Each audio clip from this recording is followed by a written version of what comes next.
Question 4 factorise. इस question में ये टोटल 4 पार्ट्स हैं जिनमें ये पोलिनोमियल्स दिए हुए हैं। हमें इन्हीं पोलिनोमियल्स के फैक्टर करने हैं।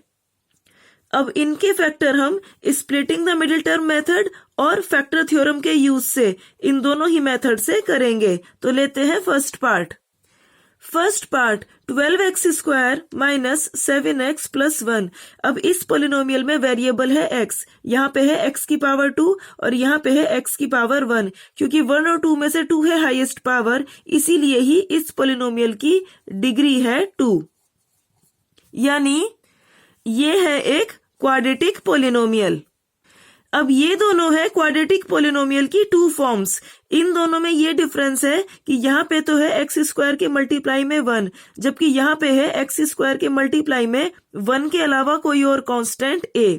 अब ये जो क्वेश्चन है फर्स्ट पार्ट में, ये है ठीक इसी फॉर्म का, क्योंकि यहाँ पे एक्स स्क्वायर के मल्टीप्लाई में है कांस्टेंट 12, जो कि है 1 के अलावा कोई अदर कांस्टेंट। अब इस क्वेश्चन में जो ये बाकी के पार्ट्स हैं, जैसे कि सेकंड, थर्ड और फोर्थ, ये भी है ठीक इसी फॉर्म के क्वाड्रेटिक पोलिनोमियल।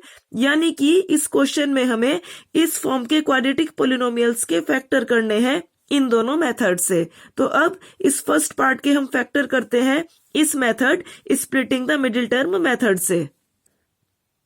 तो अब इसके factors splitting the middle term method, इससे करने के लिए हम इस पोलिनोमियल में मिडिल टर्म को लेते हैं, जो कि है ये।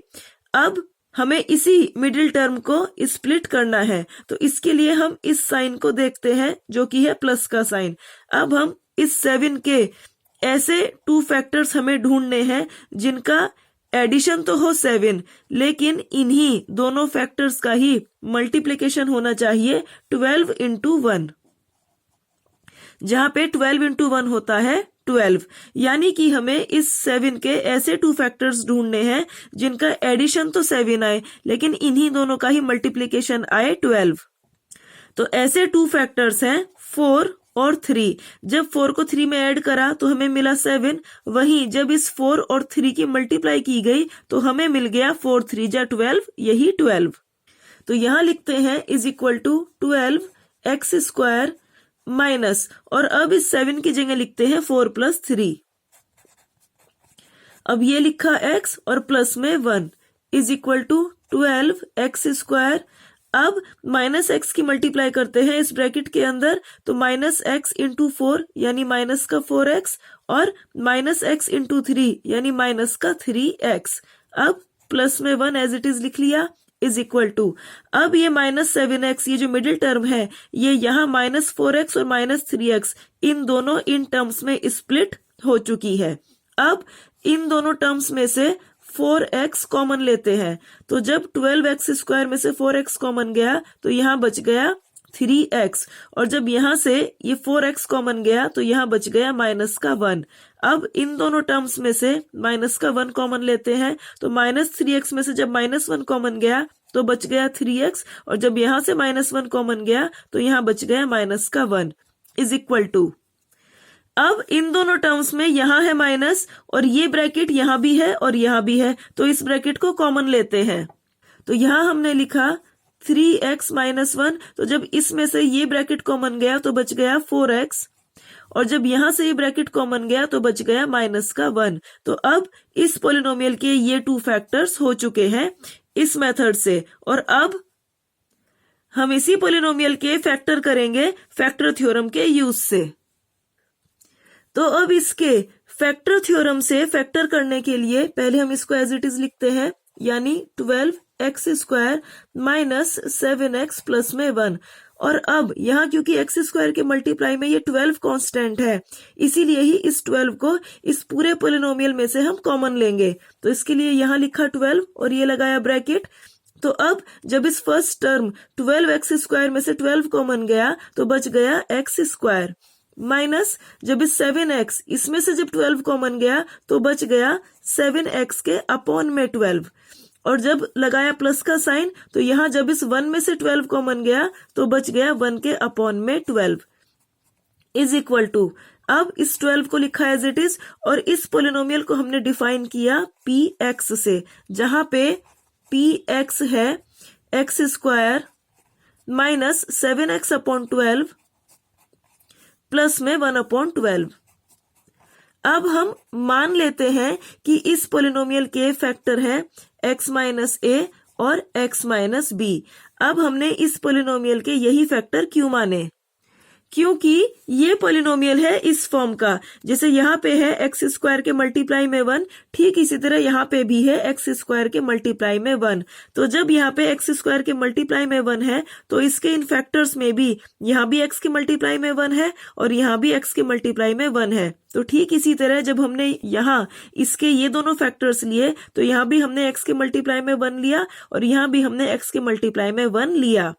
अब इस पोलिनोमियल के इन दोनों फैक्टर्स को फाइंड आउट करने का मतलब है कि यहाँ हमें इस a और b इनकी वैल्यू को फाइंड आउट करना है। तो इसके लिए हम इन दोनों ब्रैकेट्स की मल्टीप्लाई करते हैं। तो पहले x की मल्टीप्लाई करेंगे इस ब्रैकेट में यानी x माइनस b में, और फिर इस माइनस a की मल्टीप्लाई करेंगे इस ब्रैकेट में यानी x माइनस b में, इज इक्वल टू, अब x किस ब्रैकेट के अंदर मल्टीप्लाई करते हैं तो x इंटू एक्स यानी एक्स स्क्वायर, अब x इंटू माइनस का b यानी माइनस b x। अब माइनस a की मल्टीप्लाई करते हैं इस ब्रैकेट में तो माइनस a इंटू एक्स यानी माइनस का ax और minus a into minus b यानी minus minus plus ab is equal to x square as it is लिखा। अब इन दोनों टर्म्स में से माइनस का x कॉमन ले लेते हैं। तो यहाँ से जब माइनस का x कॉमन गया तो बचा b, और जब यहाँ से माइनस का x कॉमन गया तो बच गया प्लस का a, और ये प्लस का ab एज इट इज। अब इस पोलिनोमियल में ये ab है कांस्टेंट टर्म और इस पोलिनोमियल में ये 1/12 है कांस्टेंट टर्म। तो कंपेयर करते हैं जिससे हमें मिला ab इज इक्वल टू 1/12, जहां पे ये है कांस्टेंट टर्म्स। यहाँ पे ये AB वही है जो यहाँ पे है ये AB, तो हमें इन AB या फिर इन AB की वैल्यू फाइंड आउट करनी है। तो इन AB की वैल्यू क्या हो सकती है, इसको समझने के लिए हम लेते हैं 2 का टेबल। जैसे 2 4 जा होता है 8, तो यहाँ पे ये 2 और 4 कहलाते हैं फैक्टर्स इस 8 के। ठीक इसी तरह यहाँ पे है AB इज इक्वल टू 1/12, तो यहाँ पे ये AB है फैक्टर्स इस 1/12 के। तो यहाँ पे इन AB की वैल्यू क्या हो सकती है कि हमें 1/12 मिल जाए। तो अगर A है 1/4 और B है 1/3, तो 1 इंटू 1 यानी 1 और 4 3 जा 12, हमें ये 1/12 मिल जाता है। वहीं अगर A है माइनस में 1/4 और B है माइनस में 1/3, तो माइनस माइनस प्लस 1 इंटू 1 और 4 3 जा 12, हमें ये 1/12 मिल जाता है। वहीं अगर ये A है 1/6 और B है 1/2, तो 1 इंटू 1 यानी 1 और 6 2 जा 12, हमें ये 1/12 मिल जाता है। वहीं अगर ये A है माइनस में 1/6 और B है माइनस में 1/2, तो माइनस माइनस प्लस 1 इंटू 1 यानी 1 और 6 2 जा 12, हमें ये 12 मिल जाता है। यानी ये AB है इन्हीं में से कोई, या फिर ये AB या ये AB है इन्हीं में से कोई। तो अब लिखते हैं सम फैक्टर्स ऑफ 1/12, जो कि है R। कौन से ये है प्लस का 1/4, ये है माइनस का 1/4, तो इसको लिखते हैं प्लस माइनस 1/4। अब इसको लिखते हैं प्लस माइनस 1/3 और प्लस माइनस 1/6 और प्लस माइनस 1/2। अब क्योंकि इस क्वेश्चन को फैक्टर थ्योरम से करना है, तो फैक्टर थ्योरम क्या कहती है? फैक्टर थ्योरम कहती है कि x minus a is a factor of px, कि x माइनस a इस पोलिनोमियल px का एक फैक्टर होगा। कब? इफ अगर pa इज इक्वल टू 0, अगर pa 0 के इक्वल आ जाए तब। अब ये pa क्या है? इस x माइनस a की 0 निकालने के लिए जब हम x माइनस a को इक्वल टू रखते हैं 0 के, तो यहां से हमें मिलता है x is equal to a। ये a ही है इस पोलिनोमियल x माइनस a की 0। तो जब x is equal to a को रखते हैं इस पोलिनोमियल px में x की जगह, तो हमें मिल जाता है यही pa। तो अगर ये pa 0 के इक्वल है तब ये x माइनस होता है इस पोलिनोमियल px का एक फैक्टर। अब यहाँ इस क्वेश्चन में हमने माना है कि x माइनस a इस पोलिनोमियल px का एक फैक्टर है, तो ठीक इसी तरीके से हम इस x माइनस a की 0 निकालते हैं। इसके लिए हमने x माइनस a को इक्वल टू रखा 0 के, तो यहां से हमें मिल गया x is equal to a। अब क्योंकि हमने मान रखा है कि ये x माइनस a इस पोलिनोमियल px का एक फैक्टर है, तो इसका मतलब है कि यहाँ पे कोई a एक ऐसी वैल्यू जरूर है जिसको अगर हम इस पोलिनोमियल px में रखेंगे x की जगह तो हमें मिलेगा pa, जहां ये pa होगा 0 के इक्वल। तो अब इस a की वैल्यू क्या हो सकती है? ये a हो सकता है इन्हीं में से कोई, तो मान लेते हैं ट्रायल मेथड से। ट्रायल मेथड यानी करके देखना कि ये a है, ये 1/3। तो अब इस a इज इक्वल टू 1/3 को हमने यहां रखा इस a की जगह, तो हमें मिल गया x is equal to a की जगह लिखा 1/3। तो अब जब इस x की वैल्यू 1/3 को हम रखेंगे यहाँ इस पोलिनोमियल px में x की जगह, तो हमें मिलेगा p और x की जगह 1/3। तो अब हमें ये चेक करना है कि क्या p 1/3 0 के इक्वल है। तो हमने इस x इज इक्वल टू 1/3 को यहाँ लिख लिया। अब x इज इक्वल टू 1/3 को रखेंगे इस पोलिनोमियल px में x की जगह, तो हमें मिला p और x की जगह हमने लिखा 1/3 is equal to x square यानी 1/3 का होल स्क्वायर माइनस 7x/12। तो 7/12 लिखा और x की जगह लिख दिया 1/3 और प्लस में 1/12 इज इक्वल टू 1/3 का होल स्क्वायर यानी 1/9 माइनस 7 into 1 यानी 7 और अपॉन में 12 into 3 यानी 36 प्लस में 1/12 इज इक्वल टू, अब 9, 36 और 12 इसका एलसीएम लेते हैं तो हमें मिलता है 36।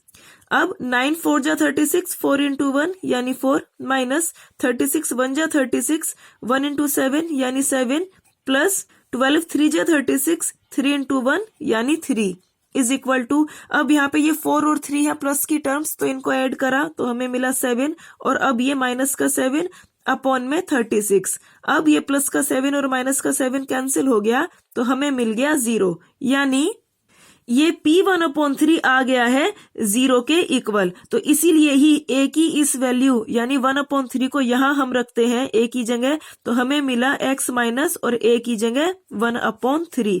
तो क्योंकि ये p 1/3 0 आ गया, इसीलिए ही फैक्टर थ्योरम से ये जो x माइनस 1/3 है, यस ये इस पोलिनोमियल px का एक फैक्टर है। तो लिखते हैं क्योंकि जो p 1/3 है ये आ गया 0 के इक्वल, इसीलिए ही फ्रॉम फैक्टर थ्योरम यानी फैक्टर थ्योरम से क्या ये जो x माइनस 1/3 है, यस ये है इस पोलिनोमियल px का एक फैक्टर। तो यानी x minus 1/3 is a factor of polynomial px।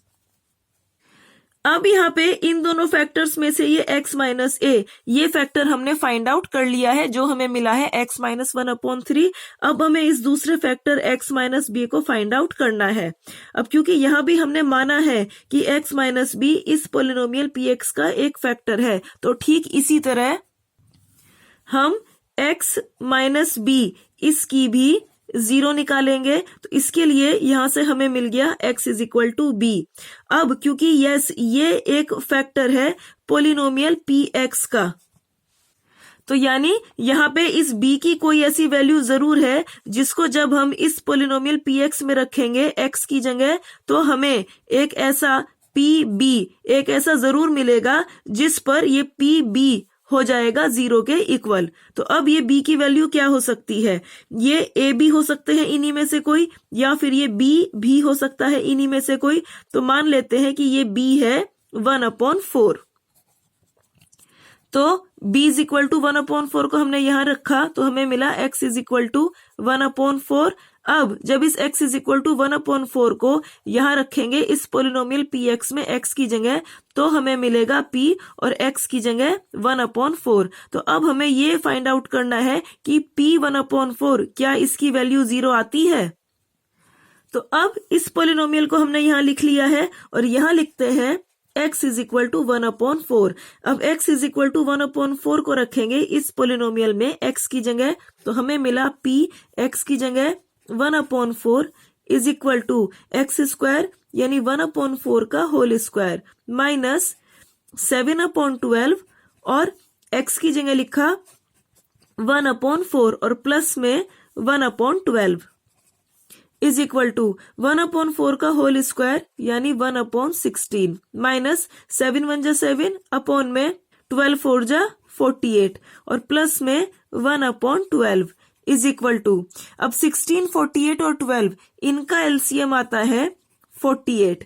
अब 16 3 जा 48 और 3 इंटू 1 यानी 3 माइनस 48 1 जा 48 और 1 इंटू 7 यानी 7 प्लस में 12 4 जा 48 और 4 इंटू 1 यानी 4 इज इक्वल टू, अब ये 3 और 4 है प्लस की टर्म, इनको ऐड करा तो 3 + 4 यानी 7 माइनस का 7 अपॉन में 48। अब ये प्लस का 7 और माइनस का 7 कैंसिल हो गया तो हमें मिल गया 0, यानी ये जो p 1/4 है ये आ गया 0 के इक्वल। तो इसीलिए ही b इज इक्वल टू 1/4 को रखते हैं यहाँ b की जगह, तो हमें मिला x माइनस और b की जगह 1/4। तो क्योंकि p 1/4 0 के इक्वल आ गया, इसीलिए ही यस ये पोलिनोमियल इस पोलिनोमियल px का एक फैक्टर है। तो लिखते हैं क्योंकि p 1/4 आ गया है 0 के इक्वल, इसीलिए ही फ्रॉम फैक्टर थ्योरम क्या ये जो x माइनस 1/4 है, यस ये इस पोलिनोमियल px का एक फैक्टर है, यानी x minus 1/4 is a factor of polynomial px। अब इस पोलिनोमियल के हमें ये 2 फैक्टर्स फाइंड आउट करने थे, जिनको हमने x माइनस a को यहाँ x माइनस 1/3 फाइंड आउट कर लिया है और x माइनस b को यहाँ x माइनस 1/4 फाइंड आउट कर लिया है। अब इसको कहते हैं हम इक्वेशन नंबर 1 और इसको कहते हैं हम इक्वेशन नंबर 2। तो पहले हम इक्वेशन नंबर 2 को लिखते हैं। अब ये हमने लिख ली इक्वेशन नंबर 2। अब यहाँ पे क्योंकि a इज इक्वल टू 1/3 पर हो गया p 1/3 0 के इक्वल, इसीलिए a की इस वैल्यू को हमने यहाँ पे लिख लिया a इज इक्वल टू 1/3। और क्योंकि b की इस वैल्यू 1/4 पर हो गया p 1/4 0 के इक्वल, तो इसीलिए b की इस वैल्यू यानी 1/4 को हमने यहाँ पे लिख लिया। अब a और b की इन वैल्यूज को हम यहाँ रखेंगे a और b की जगह, तो हमने लगाया इक्वल टू का sign, bracket x minus a की जगह हमने लिखा 1/3 और यहाँ पे ब्रैकेट x माइनस b की जगह हमने लिखा 1/4। अब इस इक्वेशन नंबर 1 को लिखते हैं, ये यहाँ पे लिख ली हमने इक्वेशन नंबर 1। अब इज इक्वल टू ये 12 यहाँ लिखा। अब ये जो ब्रैकेट है इसकी वैल्यू आई है ये 2 ब्रैकेट्स, तो इसकी जगह अब हम इन दोनों ब्रैकेट्स को यहाँ लिखते हैं। तो हमने लिखा ये वाला ब्रैकेट यानी x माइनस 1/3 और x माइनस 1/4। अब इक्वल टू का साइन ये लिखा 12। अब इस ब्रैकेट में एलसीएम लेते हैं, तो यहाँ पे 1 और 3 का एलसीएम आया 3। अब 1 3 जा 3, 3 इंटू एक्स यानी 3x माइनस में 3 1 जा 3, 1 इंटू 1 यानी 1। अब इस ब्रैकेट का एलसीएम लेते हैं, तो यहाँ पे हमें मिला 4, तो 1 इंटू 4 यानी 4 और 4 इंटू एक्स यानी 4x माइनस 4 1 जा 4, 1 इंटू 1 यानी 1। अब इज इक्वल टू ये 3 4 जा 12 कैंसिल हो गया और 4 से 4 कैंसिल हो गया, तो बच गया 3x माइनस 1, उसको यहाँ लिख लेते हैं 3x माइनस 1 और यहाँ बच गया 4x माइनस 1। तो यानी हमें इस polynomial 12x square minus 7x plus 1 इसके ये दोनों फैक्टर्स मिल गए हैं जो कि सेम वही हैं। जो हमें यहाँ मिले थे splitting the middle term method से। और अब ये फर्स्ट पार्ट इन दोनों ही मेथड से हो गया है। अब लेते हैं second part. Second part 2x square plus 7x plus 3। अब इस पोलिनोमियल के फैक्टर करेंगे splitting the middle term method से। तो अब इसमें ये है मिडिल टर्म जिसको हमें स्प्लिट करना है। तो हम यहाँ इस साइन को देखते हैं जो है प्लस का साइन। तो यानी हमें इस 7 के ऐसे 2 फैक्टर्स करने हैं जिनका एडिशन तो आए 7 लेकिन इन्हीं का ही मल्टीप्लीकेशन आए 2 into 3, जहां पे 2 into 3 होता है 6। यानी हमें इस 7 के ऐसे 2 फैक्टर्स करने हैं जिनका एडिशन तो आए 7 लेकिन इन्हीं की ही मल्टीप्लिकेशन आए 6। तो ऐसे 2 फैक्टर्स हैं 6 और 1। जब 6 को 1 में ऐड किया तो मिला 7, वहीं जब इस 6 और 1 की मल्टीप्लाई की तो हमें मिला 6 1 जा यही 6।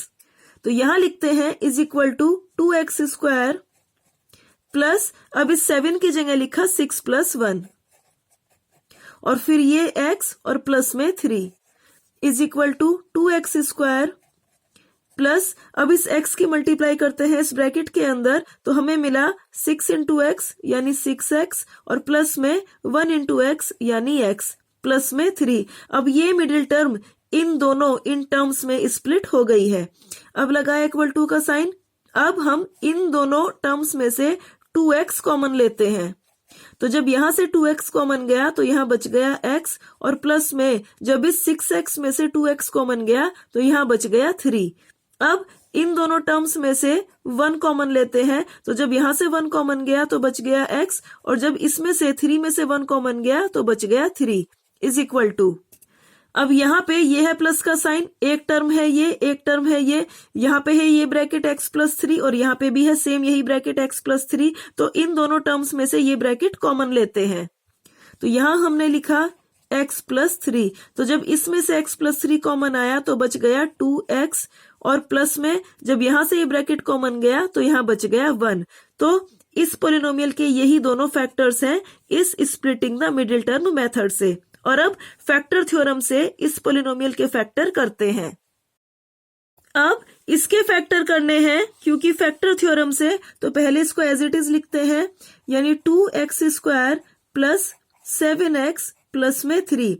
अब क्योंकि इस पोलिनोमियल में x स्क्वायर के मल्टीप्लाई में है ये कांस्टेंट 2, तो अब इस 2 को हम इस पूरे पोलिनोमियल में से कॉमन लेंगे। तो हमने लगाया इक्वल टू का साइन और लिखा यहाँ पे 2 और ब्रैकेट। तो जब इस फर्स्ट टर्म 2x स्क्वायर में से 2 कॉमन गया तो बच गया x स्क्वायर प्लस, जब इस 7x में से 2 कॉमन गया तो बच गया 7x अपॉन में 2 प्लस, जब इस 3 में से 2 कॉमन गया तो बच गया 3 के अपॉन में 2 इज इक्वल टू, ये 2 यहाँ लिखा। अब इसको हम डिफाइन करते हैं पोलिनोमियल px से, जहां पे px है x square plus 7x upon 2 plus 3 upon 2। अब मान लेते हैं कि इस पोलिनोमियल के फैक्टर हैं x माइनस a और x माइनस b। अब यहाँ पे इन दोनों फैक्टर्स को फाइंड आउट करने का मतलब है कि यहाँ हमें इस a और b इनकी वैल्यू को फाइंड आउट करना है। तो अब हम इन दोनों ब्रैकेट्स की मल्टीप्लाई करते हैं। तो हमने पहले x की मल्टीप्लाई करी इस ब्रैकेट में यानी x इंटू एक्स यानी x स्क्वायर, फिर x इंटू माइनस का b यानी माइनस bx। अब माइनस a की मल्टीप्लाई करते हैं इस ब्रैकेट में तो माइनस का a इंटू एक्स यानी माइनस का ax और माइनस का a इंटू माइनस का b यानी minus minus plus ab is equal to x square. अब इन दोनों टर्म्स में से माइनस एक्स कॉमन ले लेते हैं। तो यहाँ से माइनस एक्स कॉमन गया तो बचा b और यहाँ से माइनस एक्स कॉमन गया तो बच गया प्लस का a और ये प्लस का ab। अब इस पोलिनोमियल में ये ab है कांस्टेंट टर्म और इस पोलिनोमियल में ये 3/2 है कांस्टेंट टर्म। तो कंपेयर करते हैं जिससे हमें मिला ab इज इक्वल टू 3/2, जहां पर ये है कांस्टेंट टर्म्स। अब यहाँ पे ये AB वही है जो यहाँ पे है ये AB और इनकी वैल्यू वही है जो यहाँ पे है इन AB की वैल्यू। तो इन AB की वैल्यू क्या हो सकती है, इसको हम यहाँ लिखते हैं AB इज इक्वल टू 3/2। यहाँ पर ये ए बी है फैक्टर्स इस 3/2 के, तो यहाँ पे ए और बी क्या हो सकते हैं जो हमें 3/2 मिल जाए। अगर ए है 3 और बी है 1/2, तो 3 बन जा 3 और अपॉन में 2, हमें ये 3/2 मिल जाता है। वहीं अगर ये ए है -3 और बी है -1/2, तो माइनस माइनस प्लस 3 बन जा 3 और अपॉन में 2, हमें ये 3/2 मिल जाता है। यानी ये ए बी हो सकते हैं इन्हीं में से कोई, और ये ए बी या फिर ये ए बी भी हो सकते हैं इन्हीं में से कोई। तो लिखते हैं सम फैक्टर्स ऑफ 3/2 आर कौन से हैं, +-3 और +-1/2। अब क्योंकि इस क्वेश्चन को हमें फैक्टर थ्योरम से करना है, तो फैक्टर थ्योरम क्या कहती है? फैक्टर थ्योरम कहती है कि x minus A is a factor of px, कि x माइनस ए इस पोलिनोमियल px का एक फैक्टर होगा। कब? इफ अगर p a is equal to 0, अगर p a 0 के इक्वल हो जाए तब। अब यहाँ पे ये p a क्या है? इस x माइनस ए की 0 निकालने के लिए जब हम x माइनस ए को इक्वल टू रखते हैं 0 के, तो यहाँ से हमें मिल जाता है x is equal to a। और जब x की इस वैल्यू a को इस पोलिनोमियल px में रखते हैं तो हमें यही p a मिल जाता है। तो अगर ये p 0 के इक्वल आ जाता है तब ये x माइनस ए इस पोलिनोमियल px का एक फैक्टर होता है। अब यहाँ पे हमने माना है कि x माइनस ए इस पोलिनोमियल px का एक फैक्टर है, तो ठीक इसी तरीके से हम x माइनस ए की 0 निकालते हैं। तो इसके लिए हमने x माइनस ए को इक्वल टू रखा 0 के, यहाँ से हमें मिल गया x is equal to a।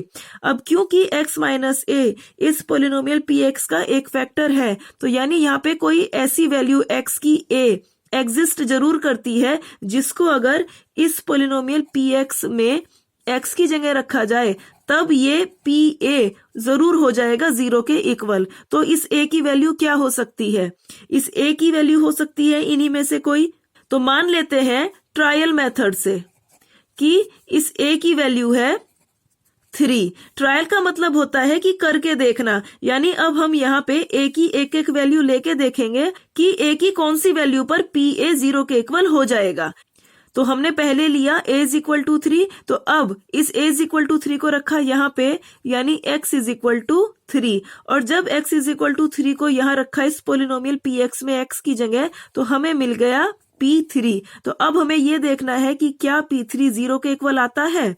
तो हम यहाँ लिखते हैं x इज इक्वल टू 3 और इसको अब हम रखेंगे इस पोलिनोमियल px में x की जगह, तो हमें मिला p और x की जगह हमने लिखा 3 is equal to x square यानी 3 का होल स्क्वायर प्लस 7x/2 यानी 7/2 और x की जगह 3, अब प्लस में 3/2 इज इक्वल टू, अब यहाँ हम देखते हैं ये भी प्लस की टर्म है, ये भी प्लस की टर्म है, ये भी प्लस की टर्म है। तो जब हम इनको ऐड करेंगे तो हमें कोई प्लस की ही टर्म मिलेगी, यानी ये जो p3 है वो 0 के इक्वल हमें नहीं मिलेगा। यानी ये p3 हमें 0 के इक्वल नहीं मिला ट्रायल मेथड से। तो अब फिर से ट्रायल मेथड से चेक करते हैं और अब हम a इज इक्वल टू लेंगे -3। तो अब यहाँ पे लिखा हमने a की जगह -3, तो हमें मिला x इज इक्वल टू -3। और जब x इज इक्वल टू -3 को रखा इस पोलिनोमियल px में x की जगह, तो हमें मिला p x की जगह -3। तो अब हम चेक करेंगे कि क्या p -3 0 के इक्वल हमें मिलता है। तो इसके लिए यहाँ हमने लिखा x इज इक्वल टू -3 और अब x इज इक्वल टू -3 को रखते हैं इस पोलिनोमियल px में x की जगह, तो हमें मिला p और x की जगह -3 is equal to x square यानी -3 का होल स्क्वायर प्लस 7/2, x की जगह लिखा -3 प्लस में 3/2 इज इक्वल टू -3 का होल स्क्वायर यानी 9 प्लस माइनस माइनस 7 3 जा 21 अपॉन में 2 प्लस में 3/2 यहाँ पे अपॉन में लिखा 1 और अब 1 2 2 इनका एलसीएम लिया तो हमें मिला 2, 1 2 जा 2, 2 इंटू 9 यानी 18 माइनस 2 1 जा 2, 1 इंटू 21 यानी 21 प्लस 2 1 जा 2, 1 इंटू 3 यानी 3 इज इक्वल टू, अब ये 18 और 3 ये है प्लस की टर्म, इनको ऐड करा 18 प्लस 3 यानी 21, अब ये माइनस का 21 अपॉन में 2, अब ये प्लस का 21 और माइनस का 21 कैंसिल हो गया तो बच गया 0, यानी अब ये p माइनस 3 हमें मिल गया है 0 के इक्वल। इसीलिए ही अब a की इस वैल्यू माइनस 3 को यहाँ रखते हैं a की जगह, तो हमने लिखा x माइनस और a की जगह माइनस का 3, तो यहाँ से हमें मिला x माइनस माइनस प्लस और 3, यानी कि क्योंकि ये p माइनस 3 0 के इक्वल हो गया इसीलिए ही यस ये x प्लस 3 इस पोलिनोमियल px का एक फैक्टर है। तो लिखते हैं क्योंकि p माइनस 3 आ गया 0 के इक्वल इसीलिए ही फैक्टर थ्योरम से, फ्रॉम फैक्टर थ्योरम, क्या ये जो x प्लस 3 है यस ये पोलिनोमियल px का एक फैक्टर है, यानी x plus 3 is a factor of polynomial px। अब हम इस पोलिनोमियल px का एक फैक्टर x माइनस a ये x प्लस 3 फाइंड आउट कर चुके हैं, अब हम x माइनस b इस फैक्टर को फाइंड आउट करते हैं। तो यहां भी हमने माना है कि x माइनस बी इस पोलिनोमियल px का एक फैक्टर है, तो इसीलिए ठीक इसी तरीके से हम x माइनस बी इसकी 0 निकालते हैं। इसके लिए हमने x माइनस बी को इक्वल टू रखा 0 के, तो यहां से हमें मिल गया x is equal to b। अब क्योंकि हमने माना है कि x माइनस बी इस पोलिनोमियल px का एक फैक्टर है, यानी कि यहाँ पे x की कोई एक ऐसी वैल्यू b जरूर एग्जिस्ट करती है जिसको अगर इस पोलिनोमियल px में x की जगह रखा जाए तो हमें जो मिलेगा pb वो जरूर से होगा 0 के इक्वल। तो ऐसी ये b की वैल्यू क्या हो सकती है, b हो सकता है इन्हीं में से कोई, तो हम ट्रायल मेथड से मान लेते हैं कि b है माइनस में 1/2। तो जब b is equal to minus 1/2 को यहाँ रखा तो हमें मिला x is equal to minus में 1/2, और जब x की इस वैल्यू को इस पोलिनोमियल px में रखा x की जगह तो हमें मिल गया p और x की जगह माइनस का 1/2। अब हमें चेक करना है कि क्या ये p माइनस में 1/2 0 के इक्वल आता है।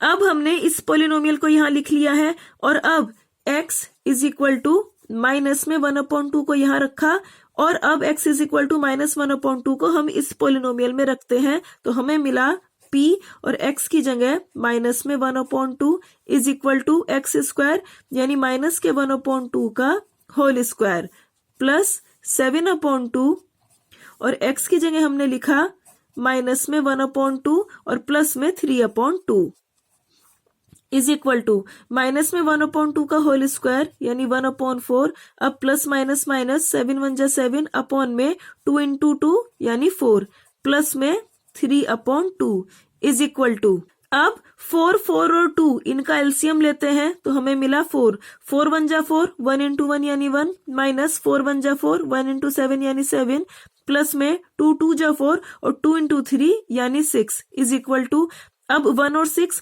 प्लस की टर्म है इनको ऐड करा तो मिला 7 और अब ये माइनस का 7 अपॉन में 4, अब ये प्लस का 7 और माइनस का 7 कैंसिल हो गया तो हमें मिल गया 0, यानी ये जो p माइनस का 1/2 है ये हमें मिल गया 0 के इक्वल। तो इसीलिए ही b की इस वैल्यू यानी माइनस के 1/2 को रखते हैं यहाँ b की जगह तो हमें मिला x माइनस और b की जगह माइनस का 1/2, अब x माइनस माइनस प्लस 1/2, तो क्योंकि ये p माइनस 1/2 0 के इक्वल हो गया इसीलिए ही यस ये पोलिनोमियल x प्लस 1/2 इस पोलिनोमियल px का एक फैक्टर है। तो लिखते हैं क्योंकि p माइनस का 1/2 आ गया है 0 के इक्वल इसीलिए ही फैक्टर थ्योरम से, यानी फ्रॉम फैक्टर थ्योरम, क्या x प्लस 1/2 है इस पोलिनोमियल px का एक फैक्टर, यानी x plus 1/2 is a factor of polynomial px। तो अब यहाँ इस फैक्टर x माइनस ए को हमने फाइंड आउट किया है जो है x प्लस 3, और ये जो फैक्टर है x माइनस बी इसको हमने फाइंड आउट कर लिया है जो है यहाँ x प्लस 1/2। तो अब इसको हम कहते हैं इक्वेशन नंबर 1 और इसको कहते हैं इक्वेशन नंबर 2। तो अब हम इक्वेशन नंबर 2 को लिखते हैं। तो अब ये इक्वेशन 2 को हमने यहाँ लिख लिया है। अब क्योंकि a इज इक्वल टू -3 पर ये p -3 0 के इक्वल हो गया, इसीलिए a की इस वैल्यू को हम यहाँ लिखते हैं a इज इक्वल टू -3।